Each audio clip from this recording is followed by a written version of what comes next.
El Señor esté con vosotros. Lectura del Santo Evangelio según San Mateo.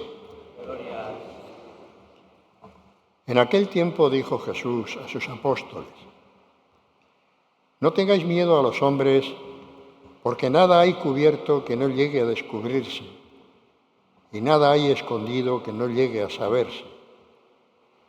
Lo que os digo de noche, decidlo en pleno día, y lo que os digo al oído, pregonadlo desde las azoteas. No tengáis miedo a los que matan el cuerpo, pero no pueden matar el alma. No, temed al que puede destruir con el fuego alma y cuerpo. ¿No se venden un par de gorriones por unas monedas? Sin embargo, ni uno solo de ellos cae en tierra sin que lo disponga vuestro Padre. Pues vosotros hasta los cabellos de la cabeza tenéis contados. Por eso no tengáis miedo. No hay comparación entre vosotros y los gorriones. Si uno se pone de mi parte ante los hombres, yo también me pondré de su parte ante mi Padre del cielo. Y si uno me niega ante los hombres, yo también lo negaré ante mi Padre del cielo. Palabra del Señor.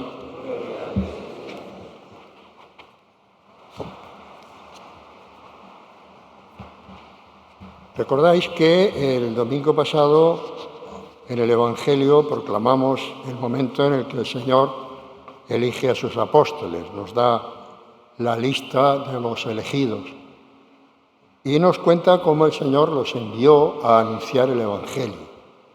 Id y anunciad la buena noticia: el reino de Dios está entre vosotros. Curad enfermos, resucitad muertos, limpiad leprosos, echad demonios, y ellos se ponen en camino anunciando el reino de Dios. Pero el capítulo 10 del Evangelio de San Mateo no termina ahí. Continúan otros detalles que son dignos de tener muy en cuenta. Yo os recomiendo que si tenéis tiempo, cojáis la Biblia o el Nuevo Testamento que tengáis por casa, buscáis el Evangelio de San Mateo, el capítulo 10, y os lo leéis entero. Cuando termina de enviarlos con esa misión, el Señor sigue diciéndoles a los discípulos: mirad que os envío como ovejas en medio de lobos. Os detendrán, os llevarán ante los tribunales, os acusarán y algunos de vosotros los matarán. El Señor no está enviando a los apóstoles de excursión. Les está enviando a cumplir una tarea que va a llevar consigo la persecución, las dificultades por todas partes, la oposición de la gente y, en el peor de los casos, incluso la muerte. Y esto desde el principio. Ya el Señor les había dicho: si a mí me han perseguido, a vosotros os perseguirán. El ejemplo lo tenemos ahí. Entonces uno se detiene aquí y empieza a pensar: bueno, ¿y vale la pena? El Señor nos ha presentado un proyecto precioso, pero si el resultado va a ser que nos van a poner dificultades, que nos van a perseguir, que nos van a llevar a los tribunales, que nos van a matar, ¿vale la pena apuntarse a esto? Pues seguramente debió valer la pena, porque muchos se apuntaron. Me he acordado, cuando estaba leyendo este trozo del Evangelio, de uno de los documentos más antiguos de la Iglesia cristiana. Es un documento que desapareció porque lo recogieron, lo metieron en un museo y el museo ardió y con él ardió el documento. Pero se conservaron copias de lo que aquel documento decía. Os lo digo por si tenéis ocasión, entráis en Internet y lo buscáis, vale la pena. Se llama Carta a Diogneto. No sabemos quién era el tal Diogneto, no sabemos quién la escribió, solo se nos conserva el texto de aquella carta. Es un intento de decir qué son los cristianos en un momento en que los cristianos están siendo perseguidos a muerte. Parece ser que esa carta se escribió durante la persecución de Diocleciano, una de las persecuciones más terribles que han ocurrido en la historia de la Iglesia cristiana, de la Iglesia católica. Entonces hay un cristiano que se dirige, no sabemos muy bien a quién, parece ser que era un procurador romano, e intenta explicarles qué es eso de ser cristiano. No me he resistido a copiar un trocito y os lo leo. Dice esa carta: los cristianos viven en la tierra, pero su ciudadanía está en el cielo. Obedecen las leyes establecidas y con su modo de vivir superan estas leyes. Aman a todos y todos los persiguen. Se les condena sin conocerlos. Se les da muerte y con ello reciben la vida. Son pobres y enriquecen a muchos. Carecen de todo y abundan en todo. Sufren la deshonra y ello les sirve de gloria. Sufren detrimento en su fama y ello atestigua su justicia. Son maldecidos y bendicen. Son tratados con ignominia y ellos a cambio devuelven honor. Hacen el bien y son castigados como malhechores, y a ser castigados a muerte se alegran como si se les diera la vida. Los judíos los combaten como a extraños y los gentiles los persiguen. Y sin embargo, los mismos que los aborrecen no saben explicar el motivo de su enemistad. Esta es la historia del cristianismo, desde el principio hasta ahora mismo, porque ahora mismo está ocurriendo exactamente esto en muchos rincones de esta tierra nuestra.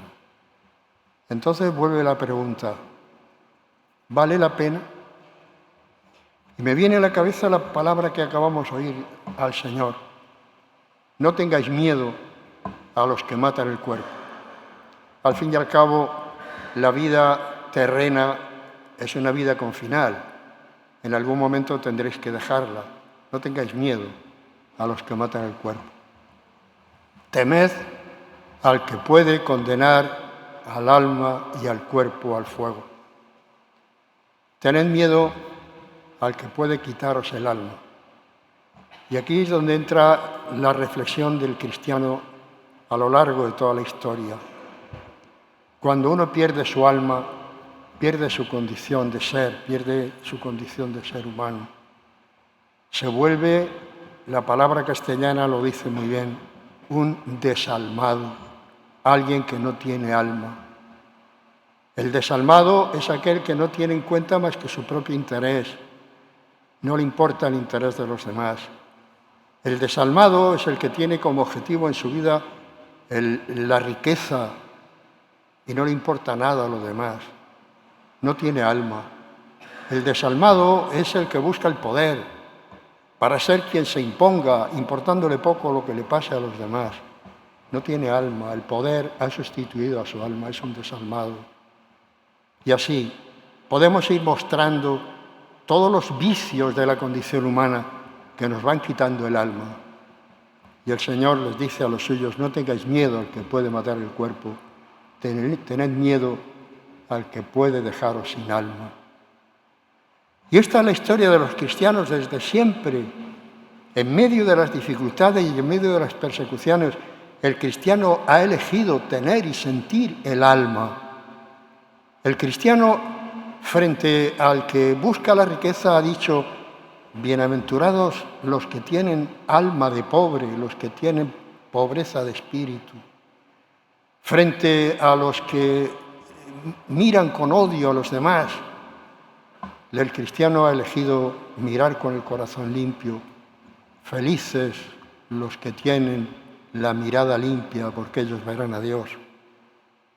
Cuando el mundo persigue el dominio sobre los demás, los cristianos dicen: felices los que trabajan por la paz, porque ellos serán llamados hijos de Dios.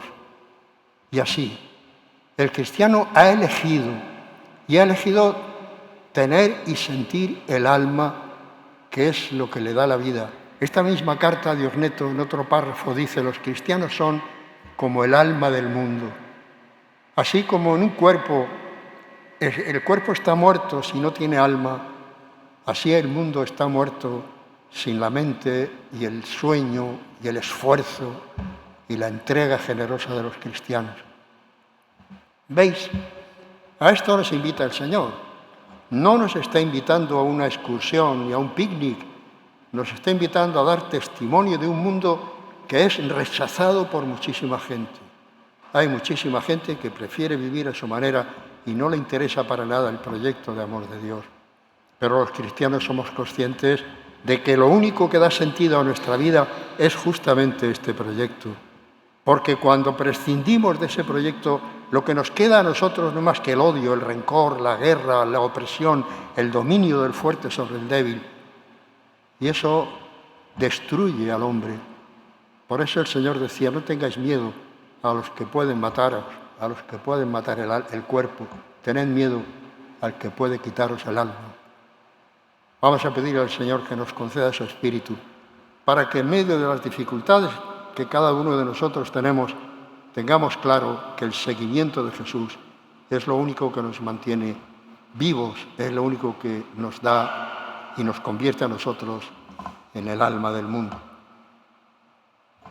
Vale, nos ponemos de pie y juntos confesamos la fe que hemos recibido. Creo en Dios, Padre Todopoderoso, Creador del cielo y de la tierra. Creo en Jesucristo, su único Hijo, nuestro Señor, que fue concebido por obra y gracia del Espíritu Santo.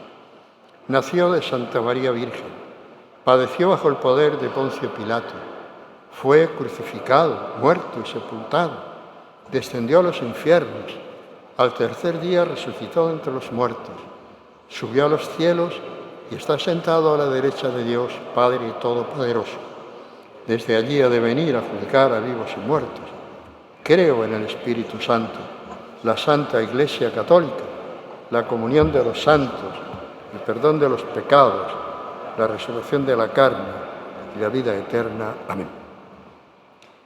Hermanos, animados por la palabra del Señor que nos invita a no tener miedo y a confiar en el Padre que cuida de nosotros, presentemos con fe nuestras súplicas. Por la Iglesia, llamada a anunciar el Evangelio sin temor, para que, guiada por el Espíritu Santo, confiese siempre a Cristo ante el mundo, con valentía y amor, roguemos al Señor. Por los pastores y misioneros que sufren persecución por causa del Evangelio, para que las autoridades de las naciones se abran al don de la fe, roguemos al Señor. Por los que sufren por el miedo, la violencia o la injusticia, para que los cristianos no nos avergoncemos de nuestra fe, que es urgente anunciar para que el mundo conozca la justicia y la paz, roguemos al Señor. Por nuestras comunidades cristianas, para que vivamos con confianza nuestra vocación de expandir los valores del Evangelio y para que el Señor nos asista y nos proporcione la sabiduría y el valor que la misión requieren, roguemos al Señor. Encomendad al Señor vuestra propia intención.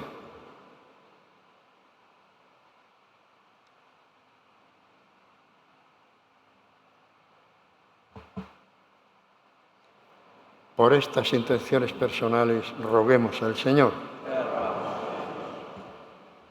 Padre bueno, que conoces nuestras vidas y nos sostienes con tu providencia, escucha las oraciones de tus hijos y haz que, sin temor, seamos testigos del Evangelio de tu Hijo Jesucristo, que vive y reina por los siglos de los siglos.